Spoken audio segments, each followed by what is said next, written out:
A man lies on the ground, not hiding, not fighting, not running, just lying there in the open, under a sky full of stars, while somewhere beyond the firelight, something with the strength to break his spine is watching him. And it does nothing.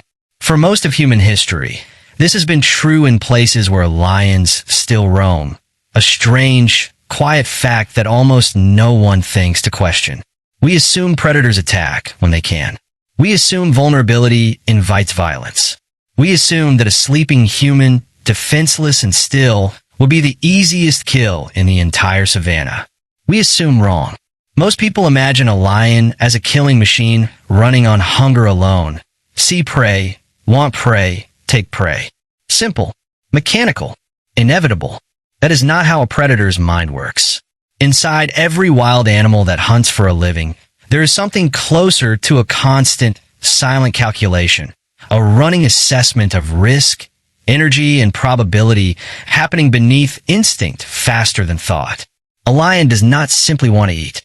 A lion wants to eat without dying, without being injured, without wasting the very finite fuel inside its body. And that single distinction changes everything about how it sees the world. A sleeping human does not fit neatly into the picture that triggers an attack. And to understand why, we have to stop thinking like the prey and start thinking like the predator. Predation, at its core, is not driven by presence. It is driven by pattern. Movement that flees. Shape that runs. Silhouette that flinches, startles, retreats. These are the signals baked into a lion's nervous system across millions of years of evolutionary trial and error. The ancient shorthand for prey. A body lying motionless on the ground breaks that code entirely. It doesn't run. It doesn't display fear. It doesn't move in the erratic, low, four-limbed rhythm of a wildebeest calf or a zebra foal. To a lion's threat and opportunity system, it doesn't look like food. It looks like something unfamiliar, and unfamiliar to an apex predator that has survived by avoiding unnecessary risk is not the same as easy. This is the first quiet revelation. Safety in the wild is sometimes not about strength. It is about failing to trigger the right kind of attention. There is something else working in humanity's favor, something written into the very shape of our species. Lions have coexisted with upright, bipedal primates for hundreds of thousands of years, long enough for something like caution to become embedded in behavior passed between generations of prides. An upright human, standing on two legs, reads as strange, tall, and unpredictable.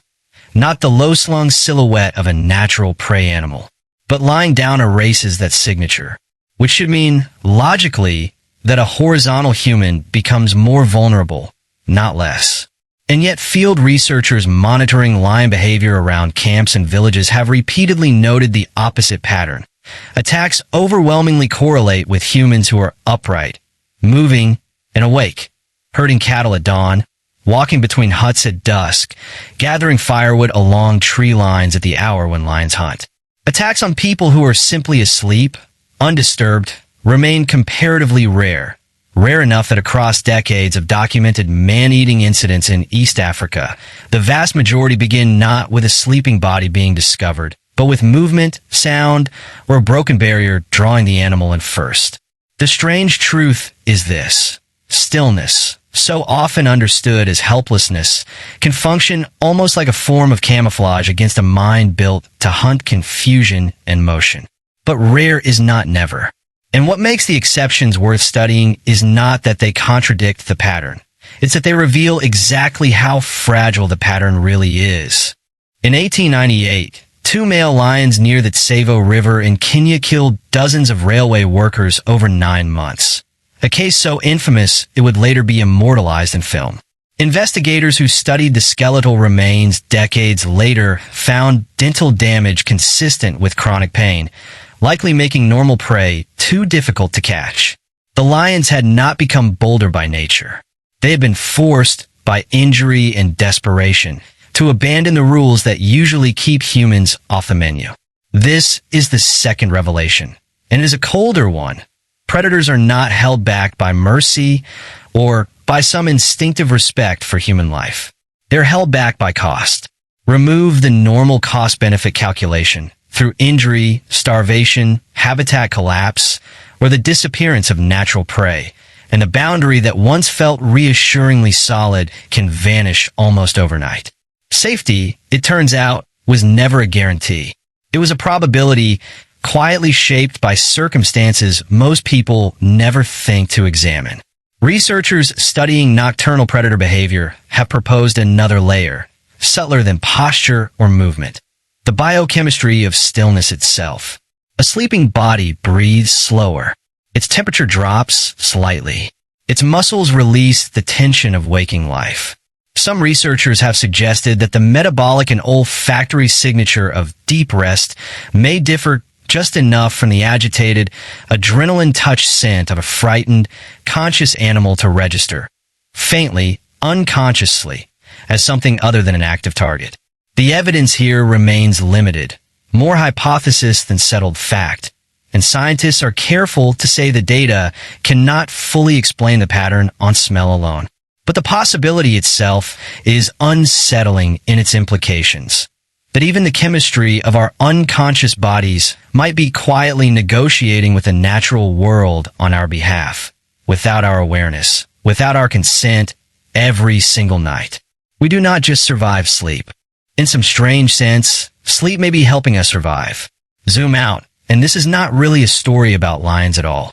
Across the animal kingdom, ambush predators, crocodiles wading beneath still water, big cats crouched in tall grass, sharks circling beneath a silhouette on the surface, are almost universally calibrated to strike at disturbance, not existence. The world's most efficient killers are not designed to eliminate everything vulnerable. They're designed to eliminate everything that signals itself as catchable, which means an uncomfortable truth sits quietly beneath the biology. Much of what feels to us like danger, exposure, defenselessness, the absence of protection, is not actually what invites destruction in nature. It is reaction that invites it. Flight response, panic, the visible signature of fear. Stillness, again and again across species, proves to be one of the oldest and strangest forms of protection life has ever discovered. There's something almost too neat about how closely this maps onto human instinct itself. Play dead is not folklore. It is advice built on the same underlying logic, advised by park rangers facing grisly encounters, documented in survivor accounts of predator attacks on nearly every continent. The instruction to become still, to stop presenting as a fleeing, frightened creature, is not a trick invented by humans. It is a recognition of a rule predators have been obeying long before we ever put words to it. Which raises a quieter, more uncomfortable question than the one about lions. How much of what keeps any of us alive, in nature, in conflict, in the ordinary danger of being a body in a dangerous world, depends not on strength, not on power, not on the ability to fight back, but on the ability to simply stop performing vulnerability. We like to believe survival rewards the strong. Often, it only rewards the still. Return, for a moment, to that man on the ground and the lion somewhere beyond the firelight. Every second that lion does not attack is a second it is calculating something we rarely think about: energy. A hunt that fails costs a lion calories it may not recover for days. An injury sustained chasing something unpredictable can end in slow starvation weeks later, far from any drama, far from any witness. Wild predators are not driven by malice or hunger alone. They are constrained, relentlessly, by the economics of their own survival. A motionless human is, in the coldest possible sense, a poor investment. Uncertain nutritional value. Unfamiliar risk profile. No guarantee of catching it if it suddenly wakes and resists. The sleeping man is not spared because the lion is gentle. He is spared because, for one silent calculation in the dark, he was not worth the gamble. There's a peculiar kind of humility hidden inside this fact, if you sit with it long enough. We spend our waking lives believing that safety comes from vigilance, from watching, moving, reacting, defending.